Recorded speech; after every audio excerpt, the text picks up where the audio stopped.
दोनों बागडोर को संभालें, जीवन के भी और आध्यात्मिक जीवन के भी। ऐसा ध्यान करो। वो बड़ी करुणापूर्ण चित्र है जो गीता पर बनाई जाती है ना। यहाँ बहुत सुंदर चित्र बना है घाट पर, देख रहे हैं, उसका फोटो खींच लेना और उस चित्र को ध्यान से देखो। कृष्ण की महाकरुणा, एक तरफ इधर रथ को भी संभाले हैं और दूसरी तरफ जीवन रथ को भी संभाल रहे हैं अर्जुन के। कितनी करुणा है। सनातन धर्म का सर्वोच्च प्रतीक चिन्ह बन गया। हर व्यक्ति को घर में रखना चाहिए वो फोटो। गीता का जो ज्ञान देता हुआ भगवान, ये फोटो कहीं सुंदर गोल्डन फ्रेम कराकर घर में अपने ड्राइंग रूम में लगाओ। ये घर के भी बागडोर प्रभु ही संभाले हुए, हमारे जीवन के भी बागडोर संभाले ठाकुर। ऐसे ही जैसे पार्थ की रक्षा किया, हे पार्थ सारथी तुम मेरा भी। ऐसा सचेत और जीवंत ध्यान करें। इस तरह से अच्छा बैठा है महाराज, उधर संभाल कर लीजिए। उसके बाद सुखदेव जी महाराज कहते हैं इस तरह से जीव अपने मुक्त हो जाता है। सद्यो मुक्ति, क्रम मुक्ति की इत्यादि बात की गई है। बोलिए भक्त वत्सल भगवान की जय। और एक बात और अंत में भगवान सुखदेव जी बताते हैं कि लेकिन भक्ति करें तो अनन्य भाव से, और भगवान की ही भक्ति करें। भक्त सदा भगवान की। अकामः सर्व कामो वा मोक्ष काम उदारधि तीव्रेण भक्ति योगेन यजेत पुरुषं परम। चाहे आप में कोई कामना हो चाहे न हो, निष्काम हो तो भगवान को एकदम अनन्य भाव से मांगे, और कोई कामना भी आ गई तो भगवान से ही मांगे और कहीं ना मांगे। और न दे तो उसी में वो करुणा मान ले, दे तो प्रसाद मानकर स्वीकार कर ले, लेकिन अन्य अन्य जगह पर चित्त न भटके। अनन्य भक्ति तीव्रेण भक्ति योगेन यजेत पुरुषम परम। जो परम पुरुष हैं उनका यजन करें। भक्त केवल भगवान को मानता है और किसी की नहीं स्तुति कर सकता।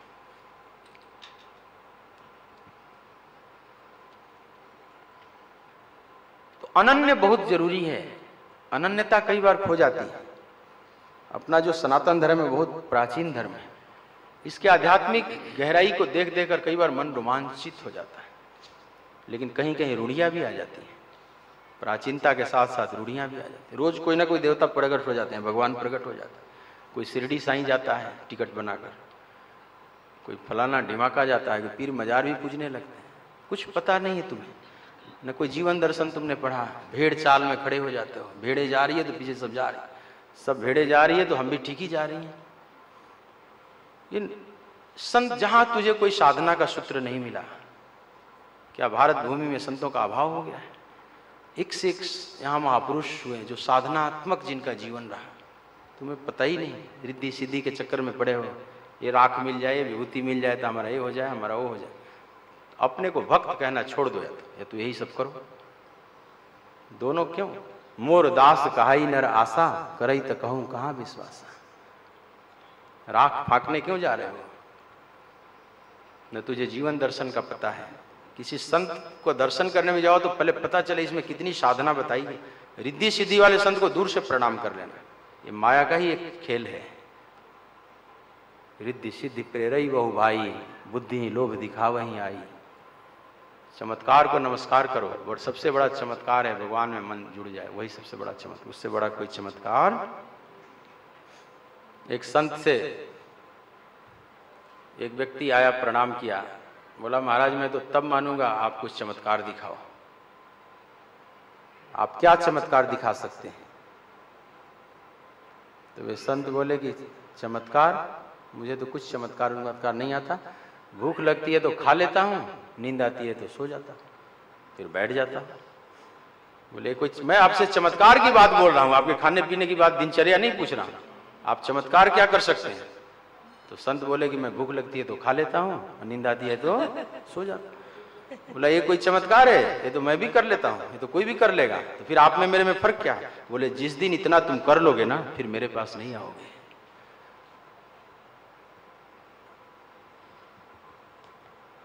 जिसका मन शांत हो गया। आप क्या केवल खाते हो? आप खाते वक्त कहां कहां दौड़ते हो, जरा विचार करो। तुम सोते हो तो भी कितने उपद्रव से सोते हो। ऐसा जीवन है। कि नींद आई तो सो गए, भूख लगी तो खा लिए। वो तो वो कर सकता है जो प्रशांत हो चुका है, प्रशांत आत्मा जितेंद्रिय।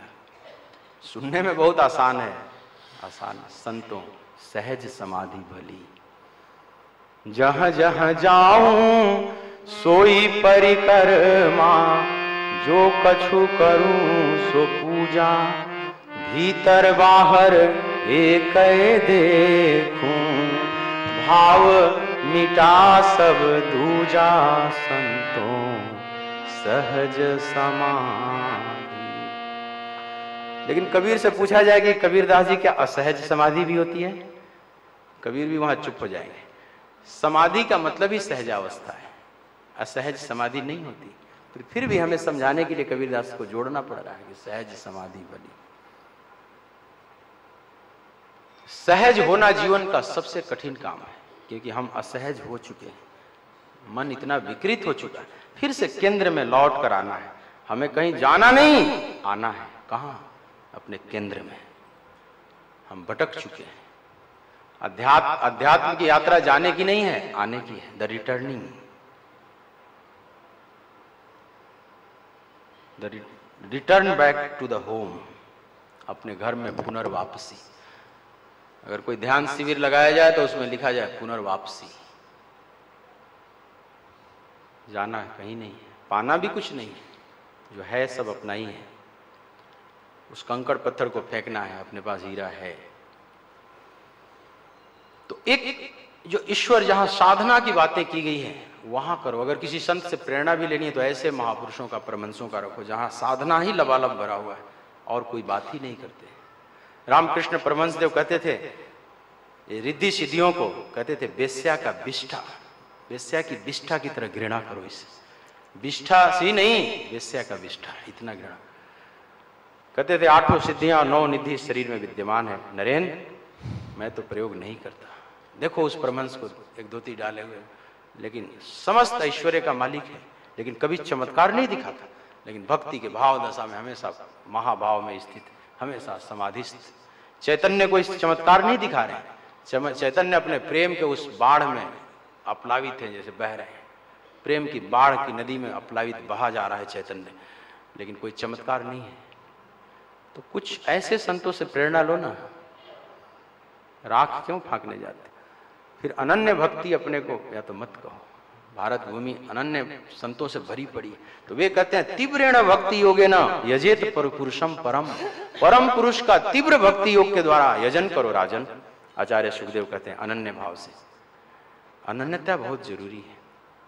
मेरे तो गिरधर गोपाल दूसरो न कोई, जाके सिर मोर मुकुट मेरो पति सोई। मेरे तो गिरधर गोपाल। उपद्रव बहुत आए मीराबाई के जीवन में। प्रहलाद से भी अधिक ली है स्टेप मीराबाई, लेकिन कभी झुकी नहीं कि किसी ज्योतिषी के पास चला जाऊं और किसी देवी देवता की मनौती करूं जाकर कि समस्या कम हो जाए, पत्थर पहन लूं कोई जाकर। एक बड़े भारी ज्योतिषी आ गए मीराबाई के पास। सोचे कि शायद मीरा दुखी हैं, घर वाले परेशान कर रहे। लोग कहे मीरा भई बाबरी, सास कहे कुल नासी रे, पग घुंघरू बांध मीरा। तो सोचे कि हमसे बात बन जाएगी, ये पटरानी है, दक्षिणा भी मजबूत मिलेगी। और कुछ कहेंगे कि कोई ग्रह व्रह चल रहा है, चढ़ा दूंगा 7.5 नबी हो तो चढ़ा देंगे। तो मीराबाई ने कोई ये नहीं मांगी कि हमारे झगड़े खत्म हो जाए, चाहे धन आ जाए, चाहे सब शांति हो जाए। नहीं, उस ज्योतिषी से कह रही हैं कि हरि जी मिलन कद होसी रे मारा जूना जोशी। हरि जी मिलन कद होसी। ऐ श्रेष्ठ ज्योतिषी, अगर तुम जानते हो कुछ तो बस इतनी बात बता दो। हरि जी मिलन कद होसी रे मारा जूना जोशी। हरि जी मिलन कद होसी। और अगर इतना बता दोगे तो खीर खांडारी जोशी जी अमृत भोजन। धान भराऊं थारी कोठी रे मारा झूना जोशी। हरि जी मिलन कद होसी। अगर इतना बता दो तो खीर खांडारी जोशी जी अमृत भोजन, खीर खांड के अमृत भोजन कराऊंगी। और धान भराऊं थारी कोठी रे। उस रेगिस्तान में धान होता ही नहीं था, आज भी शायद भी होता होगा। तो वहां चावल कहीं से आ जाए खीर बनाने के लिए तो बहुत बड़ी चीज। तो वो जो चावल बेशकीमती है वो तेरी कोठी को बर्बाद होगी। बस इतना बता दो कि हरि जी मिलन कद वो ज्योतिषी ही भागे वहां से। ये तो हमारे बस का काम ही नहीं है, ये तो कोई दुखड़ा नहीं रो रही है। तो भक्तों के सामने फिर ज्योतिषी की दाल नहीं गलेगी। मोर दास कहाई नर आशा करई तो कहूं कहां विश्वास। तो भक्त कहना छोड़ दो अपने आप को, अहंकार को, अगर बड़ी ठेस लगेगा, लेकिन नहीं तो अहंकार को कहो या तो बस एक ही को मानूंगा और नहीं, स्थिर झुकेगा तो वहीं झुकेगा। अखिल ब्रह्मांड नायक तीव्रेण भक्ति योगे न यजेत पुरुषम परम। परम पुरुष का यजन करना चाहिए तीव्र भक्ति योग के द्वारा। हे प्रिय परीक्षित, इस तरह से बताए हैं। और इतना उपदेश देते देते अचानक ज्ञान हो गया राजा परीक्षित।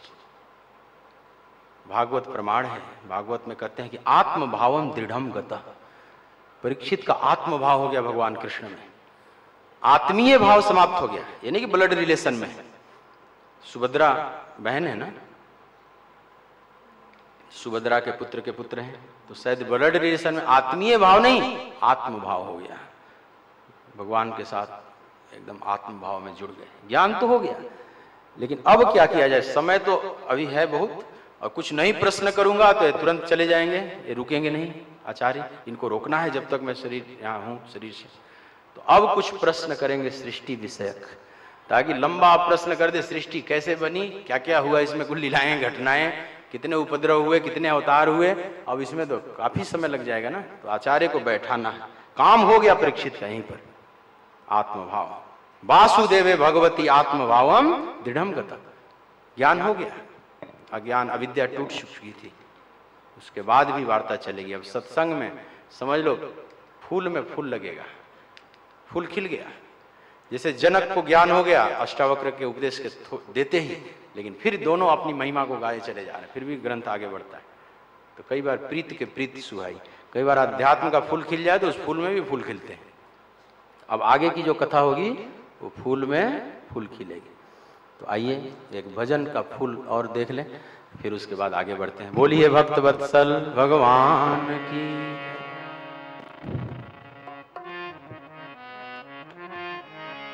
जे भेजे गुरु नरेक में, तो स्वर्ग की रखी आस। जे भेजे गुरु नरक में, तो स्वर्ग की रखी आस।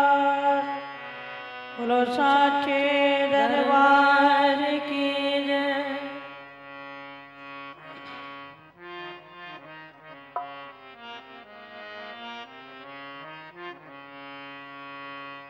जीवन खत्म हुआ तो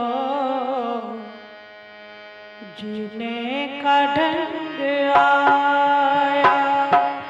जीवन खत्म हुआ तो जीने का ढंग आया। जीवन खत्म हुआ तो जीने का ढंग आया।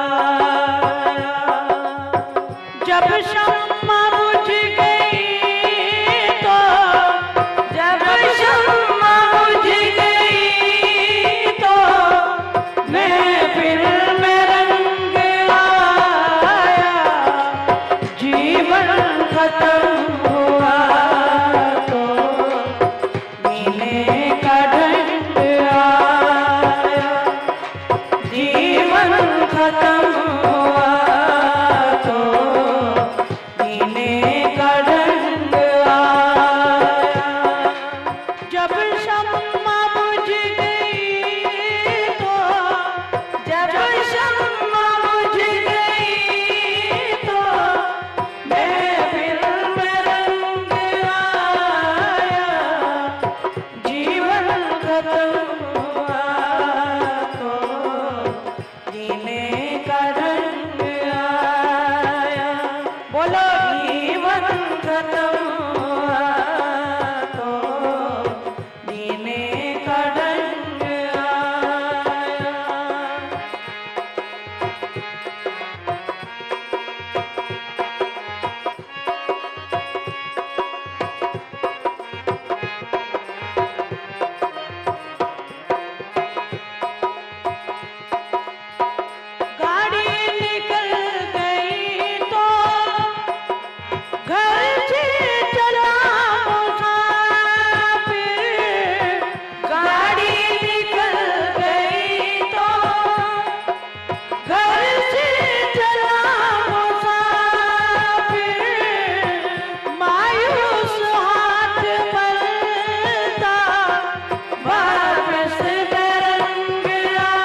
शम्मा बुझ गई तो, जब शम्मा बुझ गई तो महफिल में रंग आया।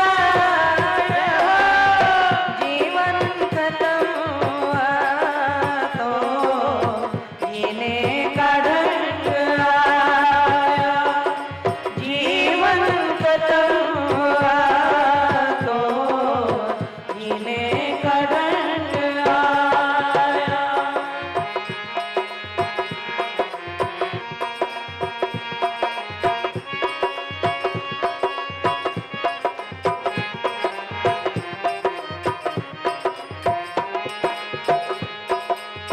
फुर्सत के वक्त में ना सुमिरन का वक्त निकला। फुर्सत के वक्त में ना सुमिरन का वक्त निकला। जब बात बात मांगा तब वक्त तंग आया। जीवन खत्म हुआ तो जीने का ढंग आया। बोलो जीवन खत्म हुआ तो जीने का ढंग आया। जब शम्मा बुझ गई तो, जब शम्मा बुझ गई तो महफिल में रंग आया। जीवन खत्म हुआ तो जीने का ढंग आया।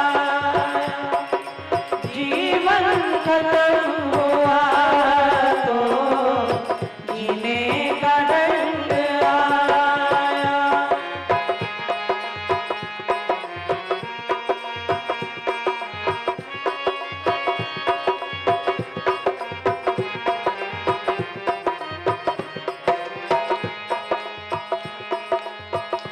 आयु ने जब न था सिंह हथियार फेंक डाले। आयु ने जब न था सिंह हथियार फेंक डाले। यमराज फौज लेकर करने को जंग आया। जीवन खत्म हुआ तो जीने का ढंग आया। बोलो जीवन खत्म हुआ तो जीने का ढंग आया। जब शम्मा बुझ गई तो, जब शम्मा बुझ गई तो महफिल में रंग आया।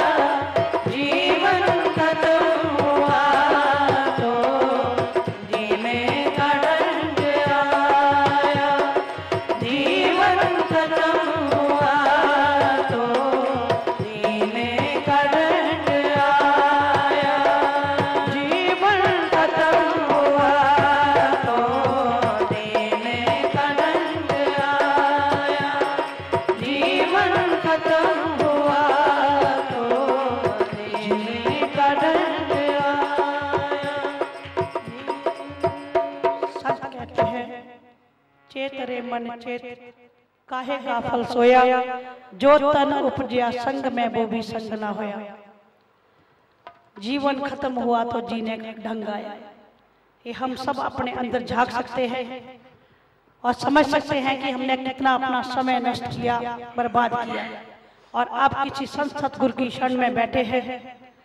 ईश्वर करे कि हमें इस बुद्धि दे कि वो एक एक शब्द जो अमृतमयी वाणी निकल रही है उसको हम अपने पास अर्जित कर सकें।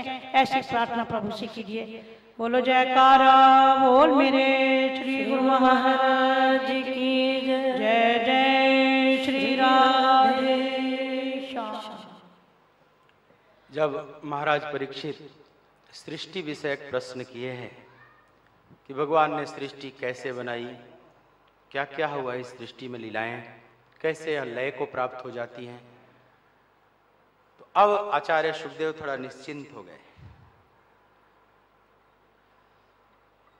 परीक्षित को ज्ञान हो चुका है, तो अब सुकून से कथा सुनाने के लिए अब तैयार होते हैं आचार्य।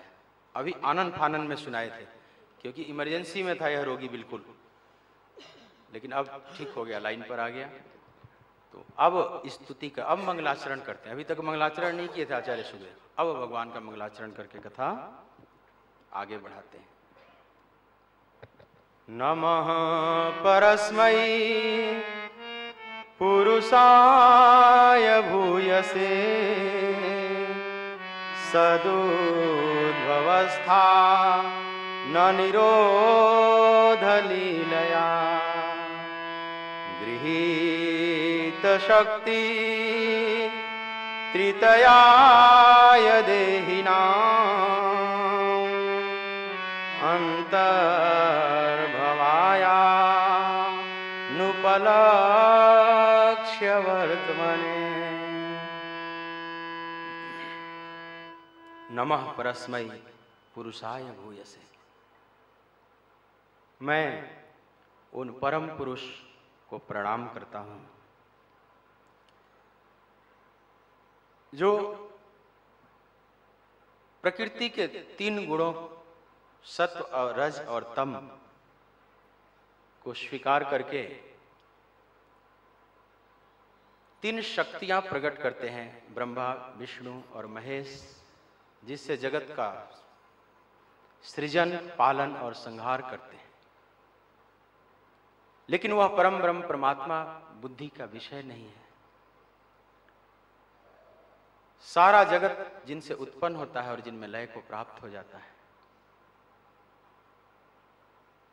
सबके हृदय में जो अंतर्यामी रूप से विराजमान है, ऐसे परम ब्रह्म परमात्मा को मैं प्रणाम करता हूं।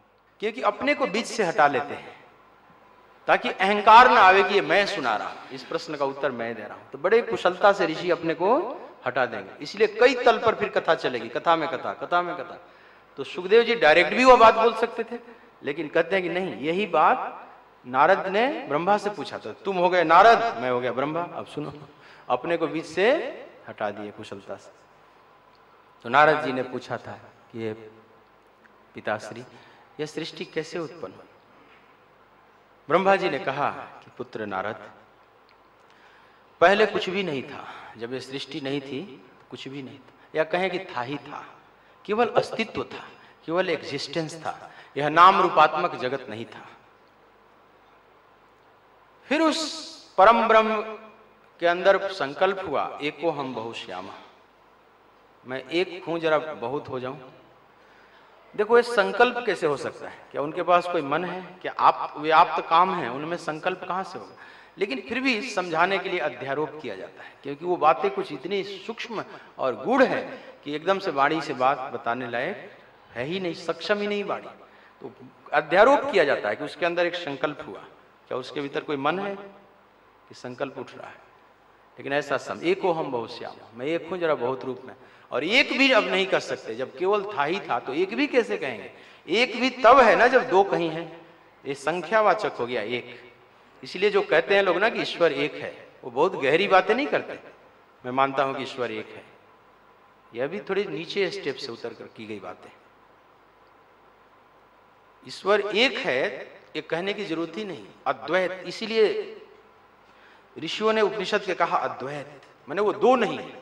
देखो इस शब्द में कितनी गहराई हो जाएगी। आपने कहा ईश्वर एक है और जिसको अनुभव हो बोला कि अद्वैत, माने दो नहीं है। इन दोनों में बहुत फर्क है। ये पूर्ण अनुभूति से बात बोली गई अद्वैत, नॉन डुअल। तुम एक मत कहो, एक है तो फिर एक भी एक संख्यावाचक हो गया। एक कहने की जरूरत, दो नहीं है, बस एक हो, अद्वैत, नॉन डुअल। लेकिन फिर भी अब यहां नीचे उतरकर थोड़ी बात करनी पड़ेगी। एको हम बहुश्यामा, वो बहुत रूप में अभिव्यक्त होकर संकल्प किया खेल खेलने का। तो उसने प्रकृति को उत्पन्न किया, लेकिन प्रकृति साम्यावस्था में थी। उसी परम ब्रह्म से प्रकृति उत्पन्न हो गई। प्रकृति उन्हीं की, पर वो साम्य अवस्था में, उसमें तीन गुण है, सत्व रज और तम, पर ये तीनों साम्य हैं।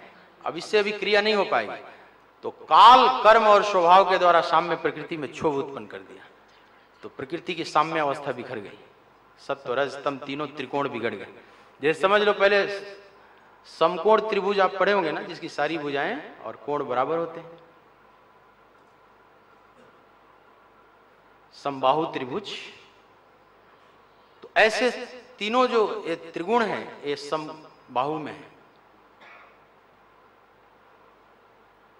इक्विलैटरल ट्रायंगल जिसको बोलते हैं, 60-60 पर है तीनों एंगल, लेकिन उसको बिगाड़ा क्योंकि अब कुछ स्थिति इक्विलैटरल ट्रायंगल को आप जिधर फेंकोगे उधर भी खड़ा हो सकता है, कहीं से भी खड़ा हो जाएगा, लेकिन उसको बिगाड़ा, साम्य अवस्था को उसने भंग कर दिया काल के द्वारा, समय के द्वारा क्षोभ उत्पन्न किया। समय जैसे ही आया क्रिया प्रारंभ हो गई, फिर कर्म शुरू हो गया, फिर स्वभाव शुरू हो, तो काल कर्म और स्वभाव के द्वारा क्षोभ उत्पन्न हुआ, उससे महतत्व उत्पन्न हो गया।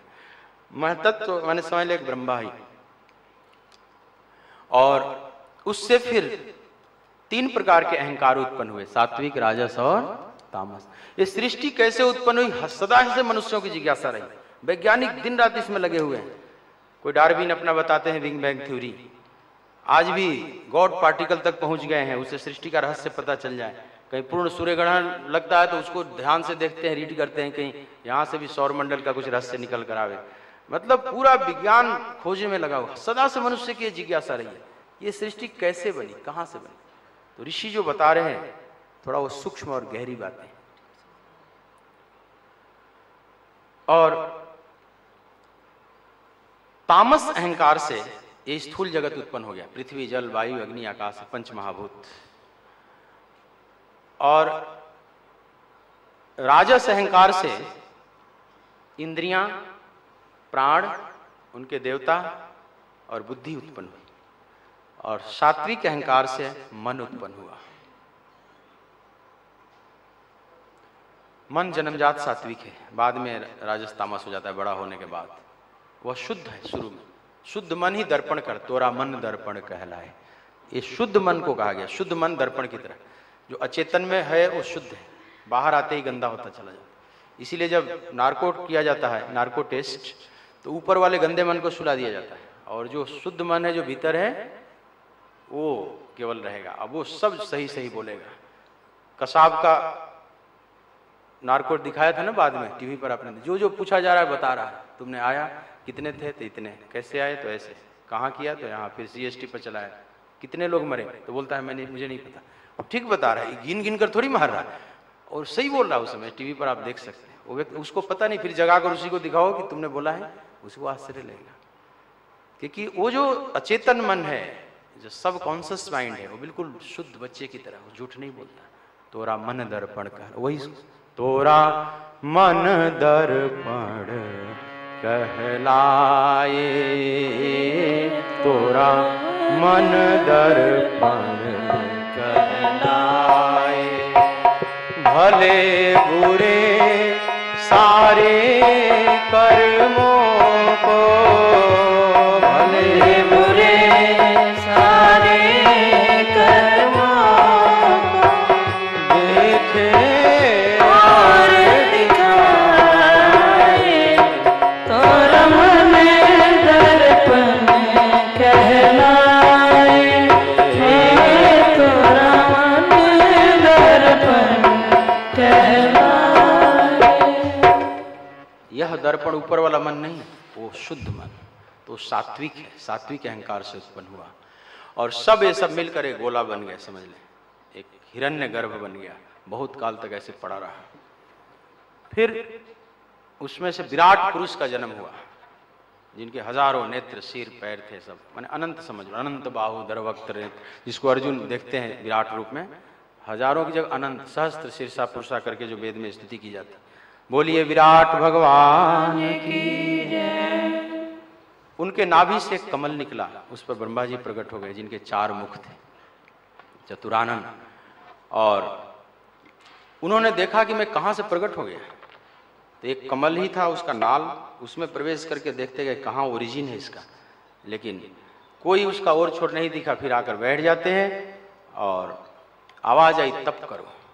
फिर तपस्या किए बहुत सा समय तक, तो भगवान का दर्शन हुआ। भगवान की स्तुति करने लगे, प्रणाम करने के लिए दौड़े, चरणों में गिरने के लिए भगवान ने उठाकर गले से लगा लिया, अपना ही स्वरूप थे।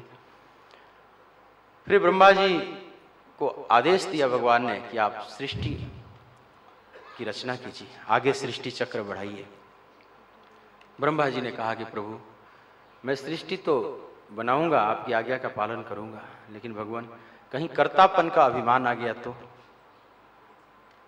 मैं तो फंस गया आपकी माया में, और आपकी माया बहुत मायावी होगी, मैं कैसे बच पाऊंगा उसमें। भगवान ने कहा कि उसकी व्यवस्था मैं करूंगा, मैं तुझे वह विज्ञान युक्त ज्ञान दूंगा, अगर आप उसको धारण रखिएगा तो आपको माया नहीं व्यापेगी। 4 श्लोकों में भगवान ने उन्हें ज्ञान दिया है, जिसको चतुश्लोकी भागवत कहा है। शुद्ध भागवत अब प्रारंभ हो रही है भगवान के श्रीमुख से।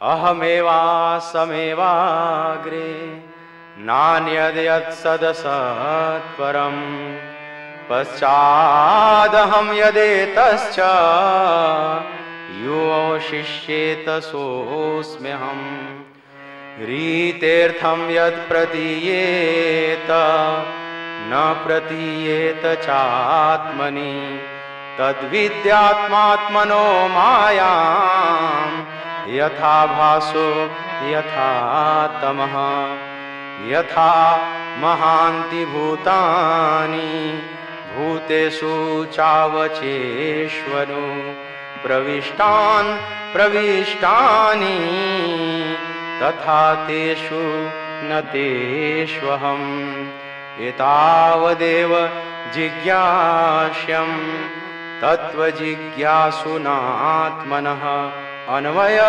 व्यतिरेकाभ्यां यत् स्यात् सर्वत्र सर्वदा। ब्रह्मा जी अहमेवा समेवाग्रे, जब कुछ भी नहीं था तो सिर्फ मैं था, इस बात को आप ध्यान रखिएगा। और जब कुछ भी नहीं रह जाएगा, सृष्टि फिर समाप्त हो जाएगी, प्रलय हो जाएगा, क्योंकि जो बनी है वो मिटेगी, तो एक दिन समाप्त भी हो जाएगी, तो क्या बचेगा? फिर मैं ही बचूंगा। तो ब्रह्मा जी, तो जब सृष्टि के प्रारंभ में मैं था और बाद में मैं रहूंगा, तो बीच में कौन है? मैं ही हूं। कोई चीज शून्य से नहीं प्रकट हो जाती। तो यह नाम रूपात्मक जगत जो प्रकट हो जाएगा, समझना कि मैं ही हूं, जहां दृष्टि जाए सब मुझे ही देखना। वासुदेव सर्वम। जैसे हम आभूषण बनाने से पहले जो सोना होता है, और सोना बिस्किट रूप में है मान लीजिए, फिर उसके अनेक आभूषण बन गए और अलग अलग आकार प्रकार के अनुसार नाम भी बन गए। अलग अलग रूप दिया तो अलग अलग नाम भी दे दिया। कंगन है तो चेन है, तो हार है तो अंगूठी, रूप बना दिया तो उसके अनुसार एक नाम दे दिया, और फिर गला दिया तो फिर सोने का बिस्किट बन गया। तो प्रारंभ में भी सोना, बाद में भी सोना, तो जो आभूषणों में आ गया ये कौन सा है? ये भी सोना है, सोना छोड़कर और कुछ नहीं। तो ऐसे ही प्रारंभ और ये सिद्धांत है कि जो आदि में है और जो अंत में है, तो मध्य में भी वही है। तो मध्य में जब ये सृष्टि प्रकट हो जाएगी तो समझना कि मैं ही हूं, जहां भी तुम्हारी दृष्टि जाए सिर्फ मेरे को देखना, जैसे मेरे छोड़कर और कुछ नहीं। तो फिर माया कहां से अब रहेगी अलग से? माया तो तब है ना जब कोई भगवान न दिखे। दोनों एक साथ नहीं दिख सकती, माया और मायापति साथ साथ नहीं दिखते। अंधेरे में आप जा रहे हैं और सांप दिखाई पड़ गया, और उजाला हुआ तो पता चला कि ये तो रस्सी है। तो जब सांप दिख रहा था तो रस्सी नहीं, और रस्सी दिखने लगी तो सांप, दोनों साथ साथ दिखते हैं। तो मुझे सांप भी दिख रहा है, रस्सी भी दिख रही है, ऐसा होता है कभी? नहीं, एक ही दिखेगा। तो सांप मत देखना ब्रह्मा, आप रस्सी को देखना। रज्जु सत्यम सर्प मिथ्या ब्रह्म सत्यम जगत मिथ्या। तो मैं ही जहां दृष्टि जाए समझ लेना मेरा ही जलवा है। राम पर दृष्टि जाए तो भी और रावण पर दृष्टि जाए तो भी। इसका मतलब तो यही हुआ ना, रावण में किसको देखोगे? रावण में अगर असुर और आसुरी भाव को देखकर घृणा करने लगे तो माया में लिप्त हो गए। वही रावण बना है और वही राम बना है। बहुत उच्च दृष्टि हो जाएगी, फिर अभेद हो जाएगा। जैसे दो लहरें सागर की हैं, खेल रही, टकरा रही आपस में। कभी कभी दो विशाल लहरें भी टकराती है ना आपस में, गर्जना होता है। तो एक राम रूपी लहर है, एक रावण रूपी लहर है, दोनों टकरा रही, लेकिन सब सागर ही है। जो जानते हैं सागर छोड़कर और कुछ नहीं। तो फिर सब लीला दिखाई पड़ने लगेगा, सब लीला। और लेकिन जब यह सृष्टि उत्पन्न होगी तो मैं छुप जाऊंगा, जो नहीं है वह दिखेगा और जो है वो छुप जाएगा। अचानक एक ऐसा आपको खेल दिखाई पड़ेगा ब्रह्मा जी कि नहीं हो वो प्रकट हो जाएंगे। जैसे जादूगर खेल दिखाने लगता है तो जो नहीं है सब प्रकट हो, हाथी कबूतर सब प्रकट कर दिया ना, लड़की सब प्रकट कर दिया, अब है कुछ भी नहीं। ऐसा ही होगा, अचानक जो नहीं है प्रकट हो जाएगा, मैं दिखाई नहीं पड़ूंगा। उसका कारण है रीतेर्थम यत् प्रतीयत नत प्रतीयत चात्मनि तद विद्यात्मनो मायाम। उसका कारण है माया। माया का मतलब मां माने नहीं, या माने जो नहीं है लेकिन होने की प्रतीति दिलाएगी। जैसे मृगमरीचिका का जल स्वप्न की वस्तुएं है नहीं और होने जैसी भास रही, ऐसी जगत है नहीं। जेहि जाने जग जाई हेराई, जागे जथा स्वप्न भ्रम जाई। तो उसका कारण है माया, और ये माया मेरी ही रचना है, मेरी खेल है। और ब्रह्मा जी यथा महांति भूतानि भूतेषु चावचेष्वनु, जिस प्रकार से पंच महाभूत से बना हुआ जगत है, या जो भी जगत दिख रहा है आपको, इसमें पंच महाभूत व्याप्त है।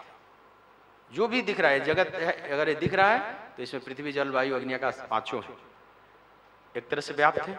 लेकिन दूसरी तरफ से नहीं भी व्याप्त है, क्योंकि उनकी स्वतंत्र सत्ता पहले से ही है। जल में बर्फ, बर्फ में जल व्याप्त है, क्या सही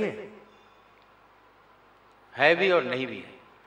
एक तरह से है भी और जल ही तो है, एक आकार ले लिया ठोस, तो अलग से जल, बर्फ में जल व्याप्त है, ये कहने की क्या जरूरत है। तो समस्त जगत में पंच महाभूत व्याप्त हैं, अलग से क्या कहने की जरूरत है। पंच महाभूत ही हैं, इधर से उधर बन गए हैं, आकार प्रकार में रूपांतरित होते रहता है। तो इसी प्रकार से इस नाम रूपात्मक जगत में मैं व्याप्त हूं, और एक तरह से मेरे छोड़कर और कोई सत्ता है ही नहीं, तो एक तरह से व्याप्त नहीं भी हूं। व्याप्य और व्यापक का भाव भी नीचे उतर कर बोला जाता है। और ब्रह्मा जी यही जिज्ञासा करने योग्य है कि वो कौन सा तत्व है, वो कौन सी सत्ता है जो तत्व पर दृष्टि रखते हैं। इतनी जिज्ञासा जिनकी है कि मैं तत्व पर दृष्टि रखूंगा, मैं सोने पर दृष्टि रखूंगा, आभूषणों पर नहीं, उसके आकार प्रकार पर नहीं, वे माया से लिप्त नहीं होते। और यही करने योग्य कार्य है। सर्वदा यही दृष्टि में रखिएगा कि जो भी है सब ब्रह्म ही है, एको ब्रह्म द्वितीयो नास्ति। तो अन्वय और व्यतिरेक के द्वारा आप विचार कीजिएगा। एक विचार कीजिएगा सब अन्वित है, सब जगह परमात्मा ही व्याप्त है। या व्यतिरेक नीति नैतिक मार्ग से सोचिएगा, जहां जड़ पदार्थ दिखे समझिए ये भी नहीं, ये भी नहीं, ये भी नहीं, ये सब माया का खेल है। अंत में जो बचेगा वो शुद्ध सत्य है। व्यतिरेक के मार्ग से कुछ संत चलते हैं, नीति का मार्ग। जो भी जड़ नाम रूपात्मक जगत दिख रहा है वो ये भी नहीं, मैं ये भी नहीं, मैं ये भी नहीं, मैं शरीर भी नहीं, इंद्रियां भी नहीं, मन भी नहीं, विचार भी नहीं, बुद्धि भी नहीं, अथवा सर्वव्याप्त जरे जरे में है जाकी भगवान की, इस भाव से अन्वय का मार्ग जो अन्वित या व्यतिरेक। इस तरह से जो तत्व पर दृष्टि रखता है, सदा तत्व चिंतन करते रहता है, वहां माया नहीं पहुंचती। तो आप भी हमेशा मेरे पर दृष्टि रखेंगे तो आपको सृष्टि करते हुए भी आप उलझेंगे नहीं। और कर्ता भाव मत मानना, ये मत समझना कि मैं करने वाला हूं। तुम कर्ता अपने को, तुम निमित्त मानो, मैं सिर्फ निमित्त हूं, कर्ता प्रभु ही है। इतना भाव रखोगे तो आपको यह माया व्याप्त नहीं होगी। इतना उपदेश देकर 4 श्लोकों में ब्रह्मा जी 4 श्लोक में ही समझ गए, क्योंकि उनकी 4 खोपड़ी थी ना, बड़ी तेज, 4 इंटरनेट चल रहे थे एक साथ, तो जल्दी कैच कर लिए सारी बातें। हम लोग 4 लाख श्लोक में भी शायद समझ पाए हम लोग। तो कुशाग्र बुद्धिमान जो है वो थोड़ी बात में भी बहुत कुछ पकड़ लेता है। और इतना कहकर भगवान अंतर्ध्यान हो गए। अब ब्रह्मा जी सोचने लगे आगे कैसे सृष्टि बढ़ाई जाए। इसके बाद 10 विषयों से, लक्षणों से युक्त होकर भागवत का यह स्वरूप बताया गया है। भागवत के 10 लक्षण। इस तरह से द्वितीय स्कंद यहाँ समाप्त होता है। तृतीय स्कंद की कथा प्रारंभ होगी। मैंने अब इसके बाद विसर्ग, ब्रह्मा की जो विशेष सृष्टि है, इससे पहले सर्ग था, मैंने अभी तक जो भगवान ने बनाया, अब ब्रह्मा आगे क्या बनाएंगे उसको विसर्ग कहें। तृतीय स्कंद से प्रारंभ होगी कथा। एक भजन का श्रवण कर बोलिए भक्त वत्सल भगवान की।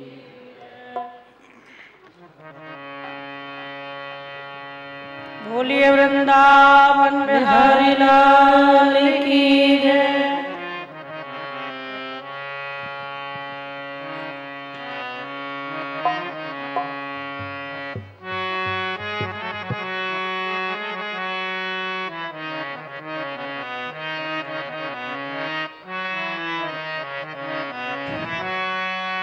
मेरे सिर पे रख दो कान्हा, मेरे सिर पे रख दो कान्हा, अपने ये दोनों हाथ, देना हो तो दीजिए जन्म जन्म का साथ, हरि देना हो तो दीजिए जन्म जन्म का साथ, हरि देना हो तो दीजिए जन्म जन्म का साथ। मेरे सिर पे रख दो कान्हा, मेरे सिर पे रख दो कान्हा, अपने ये दोनों हाथ, देना हो तो दीजिए जन्म जन्म का साथ। तालियां! अब देना हो तो दीजिए जन्म जन्म का साथ, हरि देना हो तो दीजिए जन्म जन्म का, प्रभु देना हो तो दीजिए जन्म जन्म का साथ।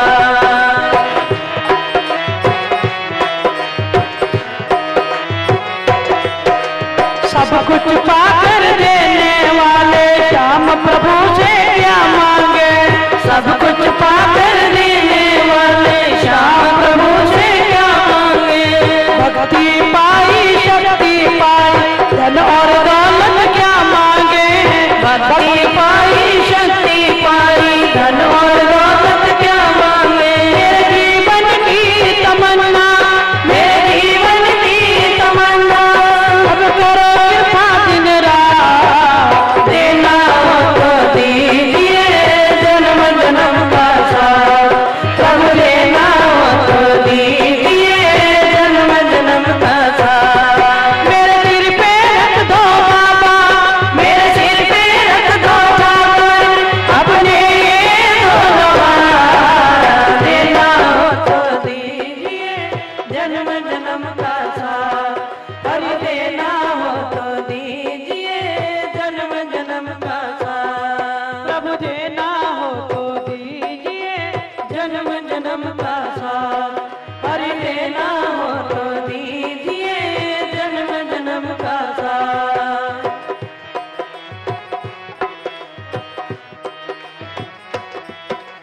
झुलस रहे हैं गम की धूप में, प्यार की छैया कर देना, झुलस रहे हैं गम की धूप में, प्यार की छैया कर देना।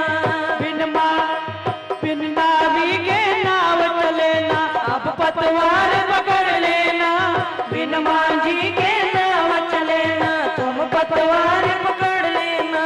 झुलस रहे हैं गम की धूप में, प्यार की छैया कर देना, बिन मांझी के नाव चलेना, अब पतवार पकड़ लेना। मेरा रास्ता रोशन कर दो, मेरा रास्ता रोशन कर दो, छाई अंधियारी रात, देना हो तो दीजिए जन्म जन्म का साथ, प्रभु देना हो तो दीजिए जन्म जन्म का साथ। मेरे सिर पे रख दो ठाकुर, मेरे सिर पे रख दो कान्हा, अपने ये दोनों हाथ, देना हो तो दीजिए जन्म जन्म का साथ, प्रभु देना हो तो दीजिए जन्म जन्म का साथ, हरि देना हो तो दीजिए जन्म जन्म का साथ, हरि देना हो तो दीजिए जन्म जन्म का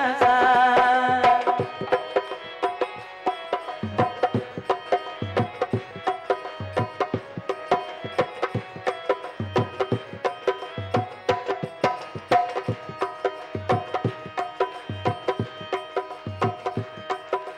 सुना है हमने शरणागत को अपने गले लगाते हो, सुना है हमने शरणागत को अपने गले लगाते हो, सुना है हमने शरणागत को अपने गले लगाते हो, सुना है हमने शरणागत को अपने गले लगाते हो। ऐसा हमने क्या मांगा जो देने से घबराते हो, ऐसा हमने क्या मांगा जो देने से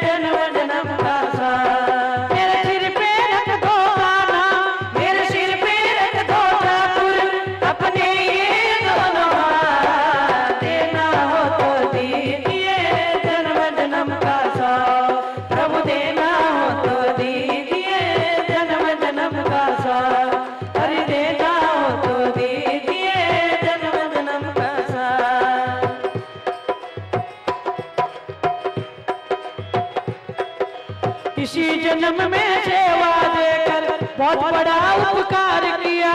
इसी जन्म में सेवा देकर बहुत बड़ा उपकार किया। इसी जन्म में सेवा देकर बहुत बड़ा उपकार किया।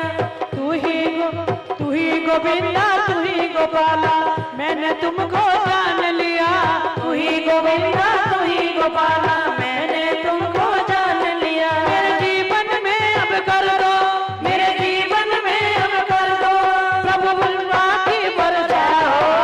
देना हो तो दीजिए जन्म जन्म का साथ, प्रभु देना हो तो दीजिए जन्म जन्म का साथ। मेरे सिर पे रख दो बाबा, मेरे सिर पे रख दो कान्हा, अपने ये दोनों हाथ। देना हो तो दीजिए जन्म जन्म का साथ, हरि देना हो तो दीजिए जन्म जन्म का साथ, प्रभु देना हो तो दीजिए जन्म जन्म का साथ। बोला देना हो तो दीजिए जन्म जन्म का साथ, प्रभु देना हो तो दीजिए जन्म जन्म का साथ, हरि देना हो तो दीजिए जन्म जन्म का साथ। मेरे सिर पे रख दो आना, मेरे सिर पे रख दो आना, अपने ये दोनों हाथ। देना हो तो दीजिए जन्म जन्म का साथ, प्रभु देना हो तो दीजिए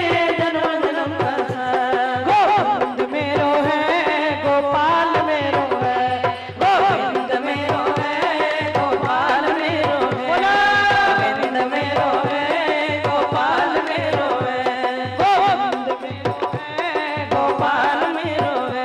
श्री बांके बिहारी नंदलाल मेरो है, श्री बांके नंदलाल मेरो है। श्री बांके बिहारी नंदलाल मेरो है, श्री बांके बिहारी नंदलाल मेरो है। श्री बांके बिहारी नंदलाल मेरो है, श्री बांके बिहारी नंदलाल मेरो है। श्री बांके बिहारी नंदलाल मेरो है, श्री बांके बिहारी नंदलाल मेरो है। श्री बांके बिहारी नंदलाल मेरो है, श्री बांके बिहारी नंदलाल मेरो है।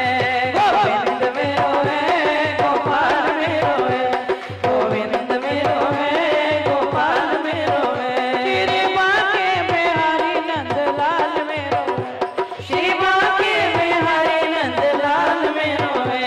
श्री बांके बिहारी नंदलाल मेरो है, श्री बांके बिहारी नंदलाल मेरो है। बोलिए वृंदावन बिहारी लाल की जय। जय जय श्री राधे श्याम। परीक्षित आचार्य सुखदेव जी से एक प्रश्न करते हैं, गुरुदेव विदुर जी कौरवों को छोड़कर क्यों चले गए, जबकि वे महात्मा थे, बहुत नीतिज्ञ थे, होना तो ये चाहिए कि विपत्ति में साथ दें, क्यों चले गए। सुखदेव जी महाराज कहते हैं, प्रिय परीक्षित, तुम्हारे दादा पांडवों के साथ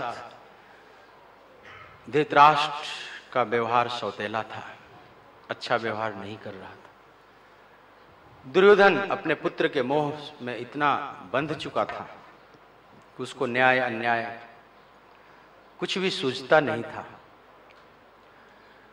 विदुर जी अनेक प्रकार से समझाने का प्रयास किया था, अनेक बार चेष्टाएं की। एक दिन भरी सभा में धृतराष्ट्र को समझा रहे थे विदुर, दुर्योधन खड़ा हो गया और विदुर को लक्ष्य करके कहने लगा कि अरे देखो इस दासी पुत्र को, मेरे ही दिए हुए टुकड़ों पर पलता है और मेरे विरुद्ध बातें करता है। दूतों को आदेश दिया कि इसको निकाल दो यहां से, सभा भवन से, राज्य से निकाल दो। विदुर देखने लगे धृतराष्ट्र की तरफ कि राजा का क्या आदेश है। धृतराष्ट्र ने सिर झुका लिया। विदुर जी समझ गए, मौनम स्वीकार लक्षणम, चल पड़े। हस्तिनापुर के द्वार पर धनुष और बाण को रखकर और मौन होकर धरती पर निकल पड़े विचरण में। यह संत का महान अपमान अब हस्तिनापुर को बर्बाद कर देगा। साधु अवज्ञा तुरंत भवानी, अब ये अवज्ञा रहने नहीं देगा। समझ लो उस दिन से और भी दुर्भाग्य के दिन लिखे गए कौरवों के। मौन होकर धरती पर विचरण कर, धनुष बाण इसलिए रख दिया ये नहीं समझे कि पांडवों से मिलकर हम पर हमला कर देंगे, नहीं। भ्रमण करते करते वे श्रीधाम वृंदावन पहुंच गए और उन्होंने देखा कि वहां पर एक कुंज में उद्धव जी बैठे हुए हैं और रो रहे हैं। उद्धव को प्रणाम किया विदुर ने, लेकिन मानसिक दशा उद्धव की ठीक नहीं है। कुछ देर के बाद मानसिक दशा ठीक हुई। फिर बहुत सी भगवान की लीलाओं के बारे में विदुर जी ने पूछा, उद्धव जी ने बताया। उद्धव भगवान का बहुत सानिध्य पाए बचपन से लेकर अंत तक। उद्धव, अर्जुन, ये लोग बहुत सानिध्य पाए हैं कृष्ण अवतार में। अनेक ललित लीलाओं का वर्णन किया। वृंदावन के कुंज निकुंजों को दिखा ठाकुर ने ये लीला किया, वो लीला किया। लेकिन जब एक बात बताई उद्धव ने, वो विदुर के लिए बहुत विदीर्ण कर देने वाली थी। बोला कि भगवान जब स्वधाम पधारने लगे विदुर जी, तो आपको याद किया अंत में। वहां मैं था और मैत्रेय ऋषि थे, और मैत्रेय जी से कहा कि आगे चलकर आपसे मेरा महात्मा विदुर मिलेगा और उसको आप जो मैंने बताया है वो उपदेश देना। जब विदुर ने सुना कि मेरे जैसे की याद प्रभु ने अंत में किया, अब विदुर की भावदशा खराब हो गई। अब एकदम रुदन करते करते बिल्कुल मानसिक स्थिति जैसे बिगड़ गई। दोनों भक्त एक दूसरे को संभाल रहे हैं, विदुर उद्धव को, उद्धव विदुर को। दोनों एक तरह से सांसारिक दृष्टि से कहा जाए तो पागल ही थे, भगवत पागल। और दोनों भगवत चर्चा कर रहे हैं। करते करते एक महाविद्वान, एक महानीतिज्ञ, दोनों का संगम हुआ है। लेकिन दोनों प्रेम की इस नदी में नीचे ऊपर हो रहे हैं। उद्धव को जाना जाता ना, बृहस्पति के शिष्य। विदुर नीति आज भी पढ़ाई जाती है।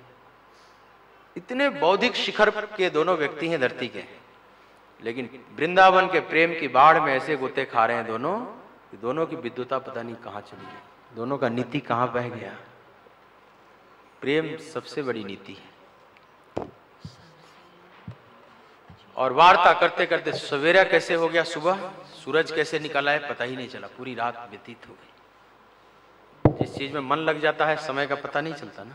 पूरी रात निद्रा पता नहीं कहां चली गई। और भगवान के एक एक गुणों को याद कर कर अंत में चूंकि भगवान का आदेश है उद्धव को बद्रीनाथ जाने का, और विदुर को लिए आदेश उद्धव जी के द्वारा मिला हरिद्वार जाने का। अब दोनों भक्त उत्तराखंड के लिए कूच करते हैं। उत्तराखंड सबको खींचता है। भगवान भी द्वारका से भेजे कि जाओ बद्रीनाथ। पश्चिम भारत से लेकर उत्तर भारत के शिखर पर, पश्चिम भारत का एक शिखर है द्वारका, छोर है, और उत्तर भारत के छोर पर भेजे। तो हिमालय में जो आप आए हैं ना, आपको भी कन्हैया ने खींचा है। ये हिमालय बड़े बड़े परमहंसों को खींचा है, भक्तों को खींचा। केवल वेदांत की भूमि नहीं, प्रेम की भूमि है। देखो दोनों प्रेमी है, उद्धव और विदुर, और दोनों को आ रहा है हिमालय आना पड़ा, एक हरिद्वार और एक बद्रीनाथ। तो ये हिमालय आश्चर्य है। धरती का तो सर्वोच्च माना ही जाता है नगाधिराज हिमालय। तो रत्न गर्भा वसुंधरा, जिसने मां पार्वती को प्रकट किया है। शिव के लायक अगर कोई कन्या प्रकट किया जो शिव के योग्यतम हो सके तो वह हिमालय है। तो हिमालय अनेक संत महापुरुषों के, भक्तों, ज्ञानियों, प्रेमियों का आश्रय स्थल दुनिया जानती है।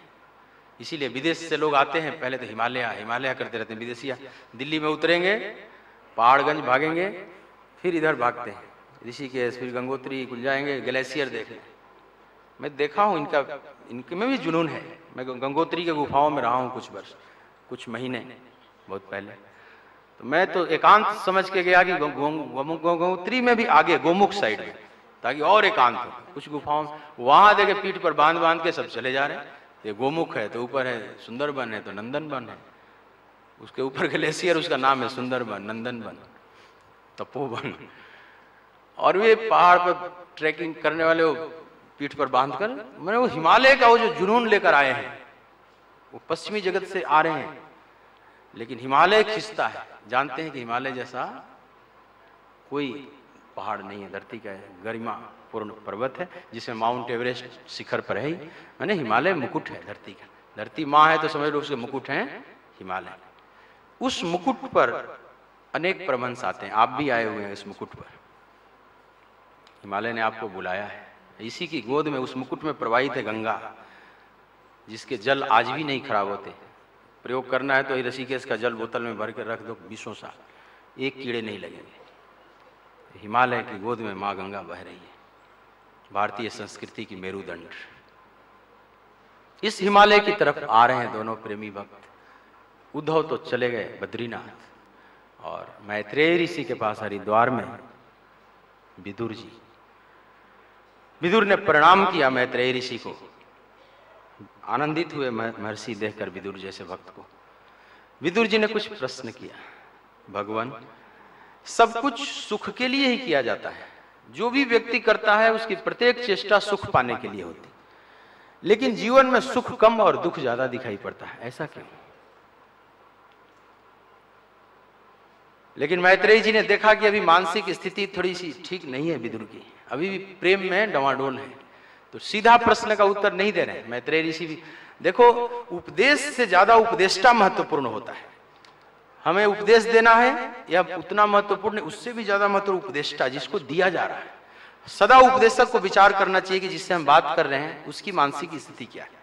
इसीलिए हम लोग बार बार संतुलन करते हैं, माहौल को संतुलित करते हैं। उसका कारण है कि जो हम कहना चाहते हैं फिर नहीं आप धारण कर पाओगे। कितने लेवल तक आप समझ सकते हो, उतनी सूक्ष्मता में हमें जाना पड़ता है, उससे ज्यादा भी जाना ठीक नहीं, समय नष्ट करना हो जाएगा।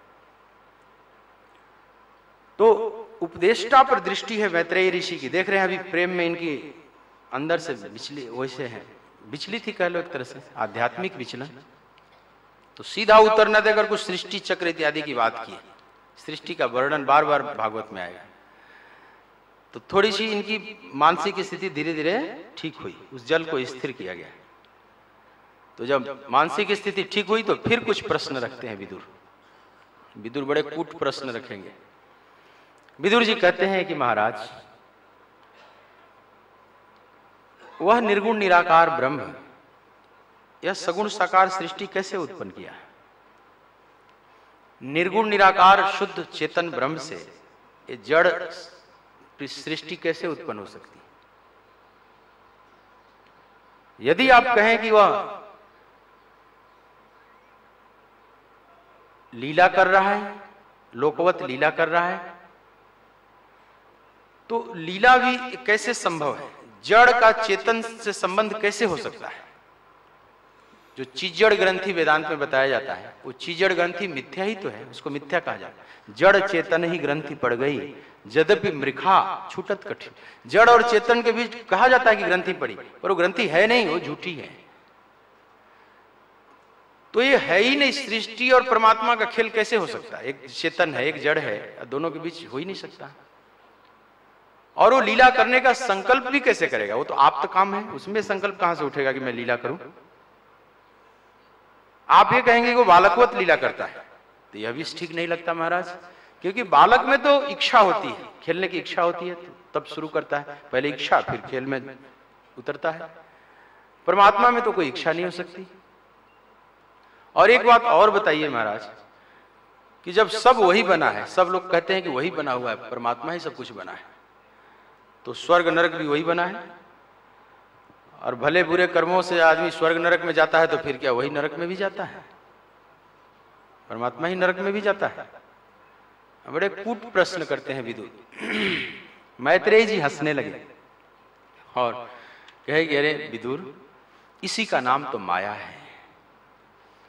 अगर सब ठीक ठीक चलने तुम्हारी बुद्धि के अनुसार, एकदम मैथमेटिकल ढंग से, 2 जोड़ 2 + 2 = 4, तो फिर माया क्या है? माया का मतलब जो नहीं है वो प्रकट कर दे, जो नहीं है वो दिखा दे, है को छुपा दे। जैसे जादूगर दिखाता है ना, जो नहीं है वो दिखा देगा और है वो छुप जाएगा। एक पिंजड़ा है, उस पर ऐसे कपड़ा डाल दिया, कुछ छड़ी घुमा दिया, हटा दिया तो कबूतर निकल आए, एक नहीं अनेक निकल आए, दाना भी खा रहे हैं, घूम भी रहे हैं चारों तरफ, उड़ भी रहे हैं, भाग भी रहे हैं, डर भी रहे हैं, सब दिख रहा है आपको। और तब तक फिर सारे कबूतर को पिंजड़े में घुसा दिया, फिर कपड़ा डाल के छड़ी घुमा दिया, कपड़ा हटाया तो वहां पिंजड़ा है न कबूतर, एक लड़की प्रकट होगी, न आप आंखें मल मल देख रहे हो, सब दिख रहा है वही।